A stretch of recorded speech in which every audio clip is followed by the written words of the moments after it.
जय हिंद, नमस्कार दोस्तों। मैं सचिन शुक्ला आपके अपने चैनल अजय एजुकेशन क्लासेज में आप लोगों का स्वागत करता हूं।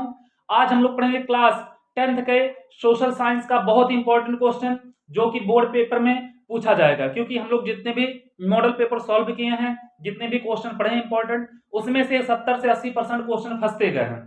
तो यही उम्मीद है आप लोग इसको अच्छी तरीके से बहुत ही ध्यानपूर्वक पढ़ोगे और इसको याद कर लोगे एक एक क्वेश्चन, क्योंकि बेटा यह हर एक क्वेश्चन बहुत ज्यादा इंपॉर्टेंट है। तो आ जाओ बेटा, इसमें देखते हैं निम्न में से क्या कह रहा। पहला, निम्न में से कौन 1815 की वियना संधि से संबंधित है? कौन है बेटा? बिस्मार्क है? नहीं है बेटा। ड्यूक मैटरनिक है? यह भी नहीं है। क्या होगा? जियोपेसी मेत्सिनी है? यह भी नहीं है। इसका राइट आंसर क्या होगा बेटा? नेपोलियन हो जाएगा। क्या होगा? नेपोलियन हो जाएगा, जो 1815 की वियना संधि से संबंधित है। ये हो जाएगा बेटा ब वाला इसका राइट आंसर। ठीक है, आ जाओ इसके दूसरे क्वेश्चन पे। क्या कहते हैं? सत्ता की साझेदारी के बेल्जियम मॉडल का मुख्य महत्व क्या है? तो बेटा सत्ता की साझेदारी का बेल्जियम मॉडल का मुख्य महत्व क्या है? सभी जातियां क्या है बेटा? समूहों से उनकी आबादी के अनुसार शक्ति शक्ति साझा की गई। नहीं बेटा, सभी जातियां समूहों से उनकी आबादी के अनुसार शक्ति साझा की गई, यह नहीं, यह तो गलत है। सभी जातियां समूहों से उनकी आबादी के अनुसार शक्ति साझा नहीं की गई, ये भी गलत है बेटा। संप्रदायों को समान प्रतिनिधित्व दिया गया। बेटा इसका स वाला क्या हो जाएगा? करेक्ट आंसर हो जाएगा। स वाला होगा सही। उपरोक्त सभी, ये भी क्या होगा बेटा? गलत होगा। ठीक है, अगला क्वेश्चन क्या कह रहा है? अगला कह रहा है 1928 से 1934 के बीच भारत में गेहूं की कीमत 50% तक क्यों गिर गई? क्यों गिर गई यह बताना बेटा। क्यों गिर गई थी? बाढ़ के कारण? नहीं बेटा, बाढ़ के कारण तो नहीं गिरी थी, वो भी 1928 से 1934 के बीच। सूखे के कारण? नहीं, यह भी गलत है बेटा। और महामंदी के कारण क्यों गिरी थी बेटा? 28 से 1934 के बीच महामंदी के कारण गिरी थी। ठीक है, तो स वाला राइट आंसर हो जाएगा। उपरोक्त में से कोई नहीं, ये तो गलत है, क्योंकि बेटा स वाला हमारा सही हो गया। ठीक है, आ जाओ अगले क्वेश्चन पे। ब्रिटेन वुड्स नामक संस्थान निम्नलिखित में से कहां स्थित है? कहां है बेटा? यूरोप में? नहीं, यूरोप में तो है नहीं। कहां? अमेरिका में। कहां पे बेटा? अमेरिका में। अफ्रीका में भी नहीं है, इनमें से कोई नहीं, यह भी गलत है। कहां पे है बेटा? अमेरिका में। ब्रिटेन वुड्स नामक संस्थान जो कहां पे है? अमेरिका में है। ठीक है, चलो आ जाओ। निम्न में से कौन सा लक्षण संघीय सरकार से संबंधित नहीं है? कठोर संविधान? यह तो बेटा संघीय सरकार से संबंधित यह तो है, कठोर संविधान। शक्तियों का केंद्रीकरण? नहीं बेटा। संघ एवं राज्यों के मध्य शक्तियों का विभाजन? यह भी नहीं है। सर्वोच्च न्यायालय? यह भी नहीं है। कौन सा होगा? अ वाला इसका राइट आंसर हो जाएगा। ठीक है, उम्मीद करता हूं इतना आप लोगों को अच्छे समझ में आया होगा। आ जाओ अगले क्वेश्चन की तरफ। अगला क्वेश्चन क्या कह रहा है? निम्नलिखित में से सामाजिक विभाजन का कारण क्या है? बेटा कौन सा कारण है जो सामाजिक विभाजन का है? तो क्या है? धर्म है, पहला दिया भाषा। धर्म सही है बेटा, और भाषा भी सही है, क्योंकि लोग क्या करते हैं? अपने जाति के आधार पर समाज को विभाजित करते हैं। बहुत सारे लोग भाषा के आधार पर जाति को विभाजित करते हैं, तो दोनों सही है। तो क्या होगा? अ और ब दोनों क्या हो जाएंगे बेटा? इसमें सही हो जाएगा। ठीक है, उपरोक्त में से कोई नहीं, नहीं गलत बात है बेटा, अ व ब दोनों होगा। ठीक है, यदि हम लैंगिक विभाजन की बात करते हैं तो उसका अर्थ होता है, तो उसका क्या अर्थ होता है बताना बेटा।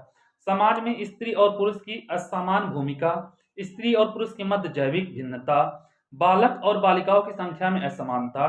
कोई नहीं बेटा, यदि हम लैंगिक विभाजन की बात करें तो उसका अर्थ होता है समाज में स्त्री और पुरुष की असमान भूमिका। क्या होगा? असमान भूमिका। और सब क्या होंगे बेटा? गलत होंगे। ठीक है, इतना आप लोगों को समझ में आया होगा। राष्ट्रवाद का उदय सर्वप्रथम किस देश में हुआ?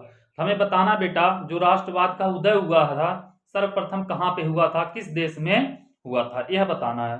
तो राष्ट्रवाद का जो उदय हुआ था बेटा कहां पे हुआ था? जर्मनी में? नहीं हुआ था बेटा। इटली में? नहीं हुआ था। ब्रिटेन में? नहीं हुआ था। कहां हुआ था? फ्रांस में हुआ था। राष्ट्रवाद का उदय कहां पे हुआ था? फ्रांस में हुआ था। ड्यूक मैटरनिक ने हमारी सामाजिक व्यवस्था का सबसे खतरनाक दुश्मन किसको माना? किसको माना था बेटा? रूसो को, विक्टर इमैनुएल को, काल्विन को, या ज्यूपेसी मेत्सिनी को? किसको माना था बेटा? रूसो को? नहीं। कैल्विन को? नहीं, काल्विन है बेटा। विक्टर इमैनुअल को नहीं, जियोपेसी मेदसिनी को माना था। किसको माना था बेटा? द वाला इसका क्या हो जाएगा? Right answer. ठीक है। लोकतांत्रिक शासन व्यवस्था अन्य व्यवस्थाओं से अच्छी है, क्यों यह अच्छी है बताना बेटा। नागरिकों में समानता को बढ़ावा देती है, व्यक्ति की गरिमा को बढ़ावा देती है, अ व ब दोनों, उपरोक्त में से कोई नहीं। तो बेटा क्या होगा? लोकतांत्रिक शासन व्यवस्था अन्य व्यवस्था से अच्छी इसलिए है क्योंकि नागरिक में समानता का बढ़ावा देती है, व्यक्ति की गरिमा को भी बढ़ावा देती है। तो मतलब अ और ब दोनों हो जाएगा बेटा। यह क्या होगा? गलत होगा। ठीक है। मृदा किस प्रकार की प्राकृतिक संसाधन है? यह बताना बेटा। मृदा किस प्रकार की प्राकृतिक संसाधन है? तो नवीकरण योग्य संसाधन, अन्य क्या दिया है? नवीकरण योग्य संसाधन, जैव संसाधन, समभावी संसाधन। नहीं बेटा, इसका अ वाला हो जाएगा राइट आंसर। ठीक है। इसी प्रकार हम लोग आराम से 11 क्वेश्चन देख चुके हैं और बहुत ही इंपॉर्टेंट एक एक क्वेश्चन है, जितने भी क्वेश्चन हम लोग देखे हैं। ठीक है। आ जाओ अगले क्वेश्चन की तरफ। अगला क्वेश्चन क्या कह रहा है? निम्नलिखित में से पंजाब में भूमि संकुचन के मुख्य कारण क्या हैं? बताना बेटा।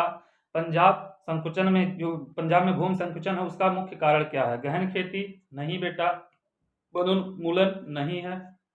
अधिक सिंचाई? क्या होगा बेटा इसका राइट आंसर? अति पशुपालन भी नहीं है। ठीक है। भारत के किस राज्य की मृत्यु दर निम्नतम है? कहाँ की कम है बेटा? केरल इसका राइट आंसर होगा। पंजाब नहीं, बिहार नहीं, हरियाणा नहीं होगा। ठीक है। सार्वजनिक एवं निजी क्षेत्र को किस आधार पर वर्गीकृत किया गया है? रोजगार की परिस्थितियां पर, आर्थिक क्रिया की प्रकृति पे, उद्यम एवं स्वामित्व पे, किसी उद्यम में काम कर रहे श्रमिकों की संख्या पे। किस पे बेटा? उद्यम का स्वामित्व पे। ए रोजगार वाला गलत हो जाएगा, आर्थिक क्रिया गलत हो जाएगी, उद्यम में काम कर रहे श्रमिकों की संख्या भी गलत होगा। ठीक है। भूरक्षण से क्या तात्पर्य? आपको बताना बेटा भूरक्षण से कौन सा तात्पर्य है। भूमि का अनुपजाऊ होना, भूमि का दलदल होना, भूमि का उपजाऊ होना, भूमि का योजनाबद्ध उपयोग। क्या होगा बेटा? भूमि का अनुपजाऊ होना। ये हो जाएगा राइट। यह भी गलत, यह भी गलत और यह भी गलत। भूमि का दलदल होना गलत रहेगा, भूमि का उपजाऊ होना भी गलत रहेगा, भूमि का योजनाबद्ध उपयोग यह भी क्या होगा? गलत रहेगा। ठीक है। गोंडवाना कोयला का जमाव किस क्षेत्र में नहीं पाया जाता है? दामोदर घाटी में, महानदी घाटी में? दामोदर घाटी में नहीं पाया जाता बेटा, महानदी घाटी में भी नहीं पाया जाता, सोन घाटी में भी नहीं पाया जाता। कहाँ पाया जाता है? चंबल घाटी में। कहाँ पे बेटा मेरे लाल मेरे हीरो? चंबल घाटी में। ठीक है। भूमिहीन ग्रामीण मजदूरों के लिए सबसे अधिक उपयुक्त विकास का लक्ष्य कौन सा है? उपज का ज्यादा समर्थन मूल्य, सामर्थ्य, वह अपने बच्चों को विदेश में बसा सके, अधिक मजदूरी? कोई नहीं। क्या है बेटा इसका? उपज का ज्यादा समर्थन मूल्य? नहीं, ये गलत है। वह अपने बच्चों को विदेश में बसा सके, ये भी गलत है बेटा। अधिक मजदूरी, ये क्या होगा? राइट होगा। कोई नहीं, ये भी क्या होगा? गलत होगा। ठीक है। उम्मीद करता हूं इतना आप लोगों को समझ में आया होगा। आ जाओ अगले क्वेश्चन की तरफ। अगला क्वेश्चन क्या कह रहा है बेटा? अगला क्वेश्चन कह रहा है कि निम्नलिखित में से कौन सा व्यापार अवरोधकों का लक्षण नहीं है? सरकार विदेश व्यापार को नियमित करने के लिए व्यापार अवरोधकों का प्रयोग कर सकती है। सरकार यह निर्णय ले सकती है कि देश में किस प्रकार की वस्तुएं कितनी मात्रा में आयातित होनी चाहिए। विश्व व्यापार संगठन व्यापार अवरोधकों को बढ़ावा देती है। अधिकतर देश व्यापार अवरोधकों का प्रयोग अपने घरेलू उद्योगों की सुरक्षा के लिए करते हैं। तो कौन सा होगा बेटा? विश्व व्यापार संगठन व्यापार अवरोधकों को बढ़ावा देती है। यह हो जाएगा बेटा इसका राइट आंसर। यह भी गलत होगा, यह भी गलत होगा और यह भी गलत होगा। ठीक है। इतना कर लोगे आप लोग, इतने में कोई दिक्कत नहीं होगी। अगला दे रहा निम्नलिखित में से कौन सा परंपरागत ऊर्जा स्रोत नहीं है? कोयला, मतलब क्या दिया है? भूतापी ऊर्जा, अव्यय दोनों? कोई नहीं। कौन सा होगा बेटा? कोयला नहीं होगा, ये भी नहीं होगा, ये हो जाएगा सही। कोई नहीं, गलत होगा। ठीक है। चलो, वैश्वीकरण का बहुराष्ट्रीय कंपनियों के निवेश पर क्या प्रभाव पड़ा? बहुराष्ट्रीय कंपनियों के निवेश में वृद्धि हुई। बहुराष्ट्रीय कंपनियों द्वारा भारत के विदेश व्यापार के अधिकांश भाग पर नियंत्रण। बहुराष्ट्रीय कंपनियों के आगमन से लोगों की आर्थिक स्थिति सही हुई। सभी। तो बेटा इसका यह भी सही होगा, यह भी सही होगा, यह भी सही होगा। इसी के साथ सभी वाला ऑप्शन क्या होगा? सही हो जाएगा। उम्मीद करता हूं इतना आप लोगों को समझ में आ गया होगा, कोई दिक्कत नहीं होगी। आ जाओ अगले क्वेश्चन की तरफ। अगला क्वेश्चन क्या कह रहा है बेटा? ये हमारा 4 नंबर का क्वेश्चन, लॉन्ग क्वेश्चन है। ठीक है, हम कुछ क्वेश्चन बता दे रहे हैं, कुछ क्वेश्चन आप लोगों को अगले पार्ट में बताएंगे। ठीक है, जितने भी क्वेश्चन बता रहे हैं बहुत ज़्यादा इंपॉर्टेंट क्वेश्चन है, तो आप लोग अपने जोश और होश के साथ क्वेश्चन को देखते रहें। प्रथम विश्व युद्ध के पश्चात होने वाली महामंदी के कारणों की समीक्षा कीजिए। तो बेटा महामंदी के कारणों की क्या करना, हमें समीक्षा करनी है। कौन सा?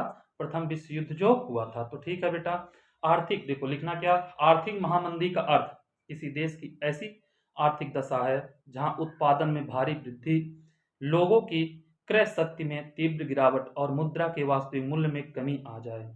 ऐसी आर्थिक महामंदी 1929 में अमेरिका में आई थी और इसने समस्त विश्व को ग्रास बना लिया, जिसके कारण इसे महामंदी कहा जाता है। ठीक है बेटा, और फिर इसमें टॉपिक युद्ध द्वारा उत्पन्न स्थितियां, महामंदी की जो होती है बेटा युद्ध द्वारा भी आ जाती है। तो क्या होती है?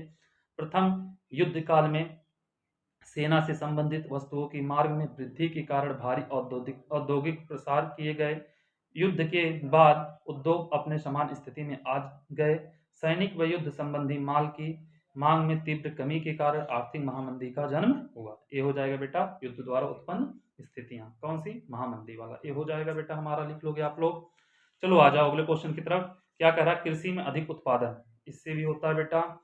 महामंदी के लिए उत्तरदायी घटकों में से एक कृषि संबंधी अति उत्पादन भी था। इससे कृषि वस्तुओं की कीमतों में भारी कमी आई।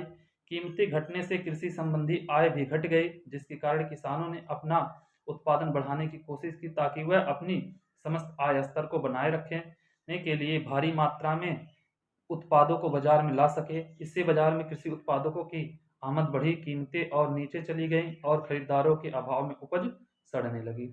यह भी है बेटा, ज़्यादा पैदा हो गया था तो क्या हो गया था? सड़ने लगी थी, उसकी कीमतें क्या हो गई थी? गिर गई थी। ऋणों की कमी, ऋण की कमी 1920 के दशक के मध्य में बहुत से देशों ने अमेरिका से ऋण लेकर अपनी निवेश संबंधी जरूरतों को पूरा किया था। जब स्थितियां ठीक थी तो अमेरिका से ऋण चुकाना सरल था, लेकिन संकट का संकेत मिलते ही अमेरिका उद्यमियों में खलबली मच गई। 1928 के पूर्व तक विदेशों में अमेरिका का ऋण $1 था। ठीक है, साल भर के भीतर ही यह ऋण घटकर केवल चौथाई रह गया था। जो देश अमेरिका के ऋण पर सबसे ज्यादा निर्भर थे, उनके सामने गहरा संकट आया खड़ा हुआ था। मतलब उनके सामने क्या हुआ था बेटा? बहुत बड़ा संकट आ गया था। ठीक है, वह क्वेश्चन ना आए तो क्या करो, अथवा करके अलग क्वेश्चन दिया रहेगा, उसको आप लोग कर लेना। अगला क्वेश्चन क्या दिया है? 1928 से 1934 के मध्य होने वाली महामंदी का भारतीय अर्थव्यवस्था पर पड़ने वाले प्रभाव की समीक्षा कीजिए। तो भारतीय अर्थव्यवस्था पर क्या दिया बेटा? भारतीय अर्थव्यवस्था पर महामंदी के प्रभाव। महामंदी का भारतीय व्यापार पर बहुत गहरा प्रभाव पड़ा। 1928 से 1934 के मध्य भारत की आयात तथा निर्यात घट कर रह गए। इसी दौरान भारत में गेहूं की कीमत में 50% तक की कमी आई। आर्थिक महामंदी का सबसे बुरा प्रभाव उन काश्तकारों पर पड़ा जो अंतर्राष्ट्रीय बाजार के लिए उत्पादन करते थे। ठीक है बेटा, बंगाल में जूट का उत्पादन करने वाले लोगों पर भी महामंदी का विनाशकारी प्रभाव पड़ा। जूट की कीमतों में 60% की वृद्धि हुई, जिससे जूट उत्पादक बर्बाद हो गए तथा पहले से भी अधिक कर्ज में डूब गए। आर्थिक महामंदी के दौरान कृषि उत्पादों की कीमत बहुत अधिक कमी आई, परंतु उपनिवेशों सरकार ने लगान में किसी प्रकार की कोई कमी नहीं की। परिणाम स्वरूप ग्रामीण क्षेत्रों में फैल रहे असंतोष को देखते हुए महात्मा गांधी ने सविनय अवज्ञा आंदोलन आरंभ किया। अपने दैनिक खर्चे को पूरा करने के लिए काश्तकारों को अपनी जमीनों को जमींदारों के पास गिरवी रखने व जेवर बेचने के लिए विवश होना पड़ा। सरकार ने राष्ट्रीय खेमे के दबाव में उद्योग की रक्षा के लिए सीमा शुल्क बढ़ा दिए, जिस कारण औद्योगिक क्षेत्र में भी निवेश में तीव्रता नजर आई। ये हो जाएगा बेटा हमारा 1928 से 34 के मध्य होने वाली महामंदी के भारतीय अर्थव्यवस्था पर पड़ने वाला प्रभाव। ये भी आप लोग कर लिए होंगे, समझ में आ गया होगा, कोई दिक्कत नहीं होगा इतना में आप लोगों को। चलो आ जाओ अगले क्वेश्चन की तरफ।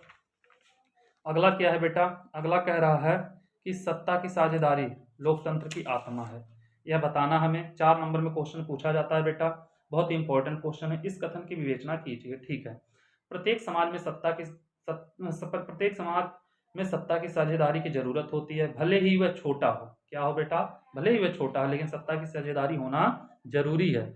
या उसमें सामाजिक विभाजन ना हो, क्योंकि सत्ता का विभाजन लोकतांत्रिक व्यवस्था के लिए ठीक है। सत्ता की साझेदारी वास्तव में लोकतंत्र की आत्मा है।